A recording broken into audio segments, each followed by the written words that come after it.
Hello and welcome back. In this video we are working through an example where we are asked to determine a vector-valued function that describes a curve given by the intersection of two surfaces. So we're saying, hey, look at these two surfaces, find the intersections of the intersection of those two surfaces, it'll be some curve, and then give me a vector-valued function which describes that curve. So this is sort of working in the opposite direction as the last example problem that I worked through in these videos, where we took a curve and found that it was at the intersection of two surfaces, and that sort of helped us graph it. So we're kind of going in the opposite direction there. First thing we might want to do here is think about what these two curves or what these two surfaces are. So here we have variables x, y, and z in this first equation. It looks like if I sort of kind of get rid of this plus 1, then what we have is a pretty straightforward example of an elliptic paraboloid, right? We can see ellipses as I increase z, ellipses of larger and larger radiuses. And as I decrease z, I'll eventually get to no intersection. So this is a elliptic paraboloid facing upward. If I add this plus 1 to it, that's going to shift all the z coordinates up by 1. And so what that effect is going to be is it's just going to lift the whole elliptic paraboloid up by 1. Here, notice I have a negative x squared and a negative 3y squared. And then it's 5 minus that. So one way I might think of this as like negative x squared minus 3y squared and then plus 5. I'm going to think about it like that for a second. Because this negative x squared minus 3y squared, well, maybe I'll think about it a little bit differently yet. X squared plus 3y squared, and then plus 5 again. So maybe I want to view it like that, because here we have the negative of what looks like an elliptic paraboloid, right? Z equal x squared plus 3y squared, but we're taking the negative of that, which means it's going to flip it over the xy plane. So it's going to be facing downward, the negative z-axis, and then we're going to shift that up by 5. And so what we have here are two elliptic paraboloids, and the intersection of those will be some curve that we're trying to write a vector-valued function for. So after thinking about what these things are going to look like, I'm just going to go ahead and graph them in GeoGebra, and let's get a handle on what this curve looks like. I'll jump over to GeoGebra here. I actually messed this one up. This should be plus 1. Right, that just lifted that up by 1. And so I have both of these graphed. I put in the equations exactly as we are given them. And yeah, so you might need to zoom out a little bit to really grab this intersection, and we're looking for the curve of intersection. So with the colors, as I've selected them, and if you don't like the colors in GeoGebra, you can always change the color of a particular object by just going to these three triple vertical points and changing to color, and you can change them around. And so we can see it actually looks a bit like that last example, that sort of Pringle shape, only this is the intersection of two elliptic paraboloids, so it's slightly different than the last one. It's got a different shape, not quite the same thing, but that's the general idea. So how do we get a hold of a vector-valued function for that? Well, let's play around with some algebra.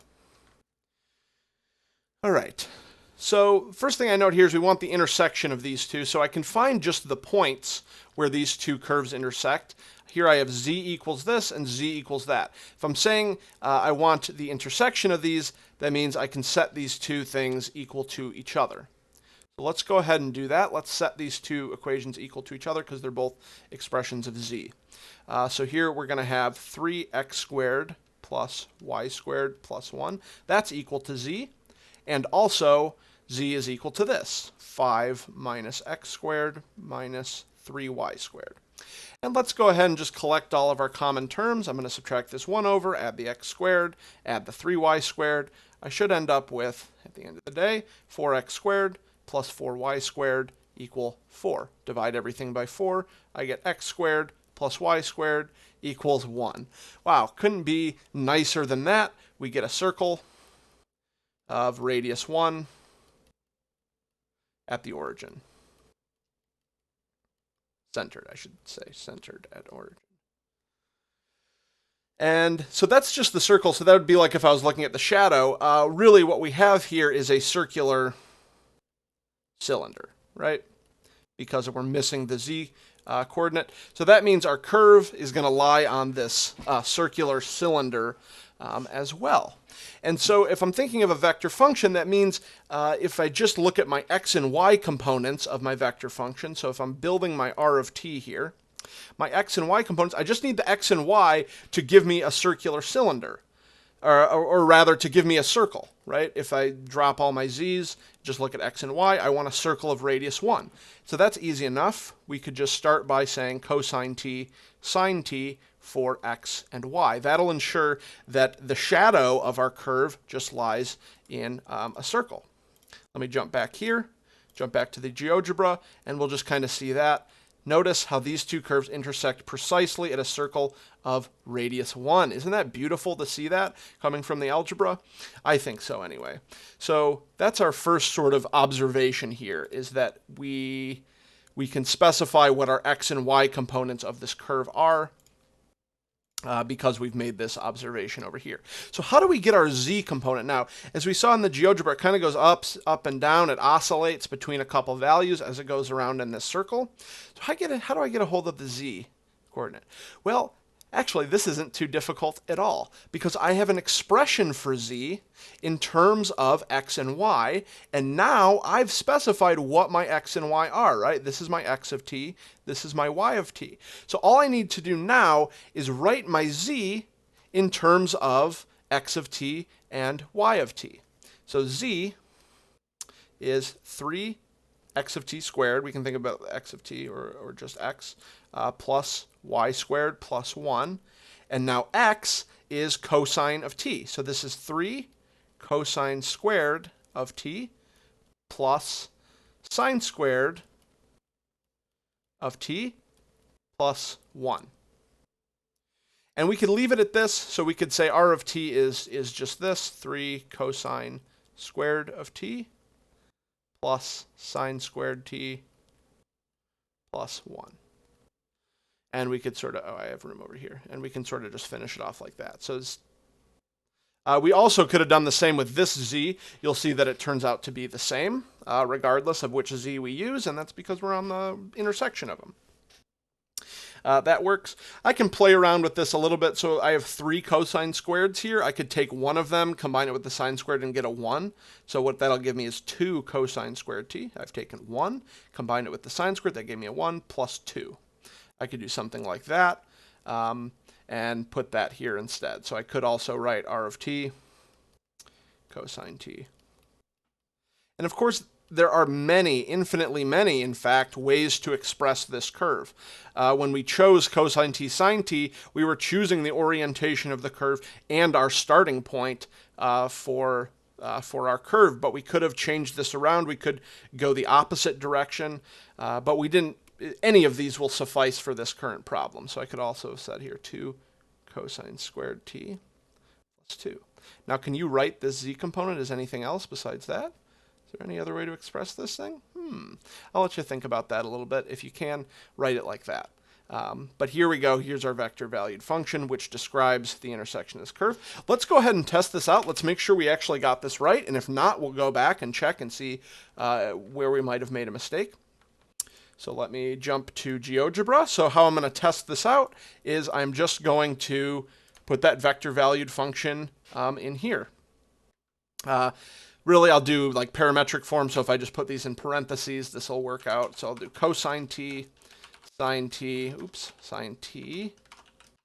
And then what was the z component again? It was 3 cosine. Let me put this all in parentheses. Cosine of t squared. Those are the 3 cosine of t squared. Plus, oh, I don't want to end that yet. I just got to check my parentheses. Right. Plus, oh, I didn't square this. Squared. Plus, what was my sign? I had a sine of t, and then that was squared. And then what? Plus 1. Let me double check that. Cosine t sine t, and then 3 cosine squared t plus sine squared t plus 1. Yeah, that checks. And it matches up with exactly the intersection of these two surfaces. So that is, I gotta say, pretty cool. There's some really lovely stuff in this class that I enjoy quite a bit, and this is one of them, is doing things like this, finding that curve of intersection. So again, like I said, when we chose cosine t, sine t for x and y, that meant we were choosing us to start right here, right? When t is 0, cosine is 1, we'll get this point, and it'll come down like this, up like that, and come around like that. And it'll just keep doing that over and over and over again.